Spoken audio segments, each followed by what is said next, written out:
નવાપુર એમઆઈડીસીમાં ભીષણ આગથી અફરાતફરી, 2 કંપનીઓ આગની ઝપેટમાં.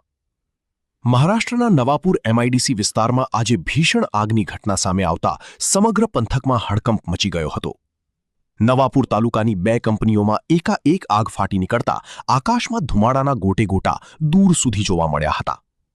પ્રાપ્ત માહિતી મુજબ ભર ઉનાળાની કાળઝાળ ગરમી વચ્ચે લાગેલી આ આગે થોડી જ વારમાં વિકરાળ સ્વરૂપ ધારણ કર્યું હતું. આગને કારણે કંપનીઓમાં રાખેલા મશીનરી, કાચા માલ અને અન્ય સામાનને ભારે નુકસાન પહોંચ્યું હોવાનું અનુમાન છે. પ્રાથમિક અંદાજ મુજબ કરોડો રૂપિયાનું નુકસાન થવાની ભીતિ વ્યક્ત કરવામાં આવી રહી છે.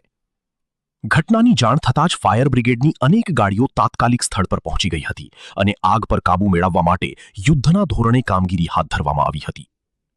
સદનસીબે આ ભયાનક આગની ઘટનામાં અત્યાર સુધી કોઈ જાનહાનિના સમાચાર પ્રાપ્ત થયા નથી, જેને કારણે સ્થાનિકોમાં રાહતની લાગણી જોવા મળી રહી છે. આગ લાગવાનું ચોક્કસ કારણ હજુ સુધી સામે આવ્યું નથી, પરંતુ પ્રાથમિક અનુમાન મુજબ શોર્ટ સર્કિટ અથવા ભારે ગરમીના કારણે આગ લાગી હોવાની શક્યતા વ્યક્ત કરવામાં આવી રહી છે.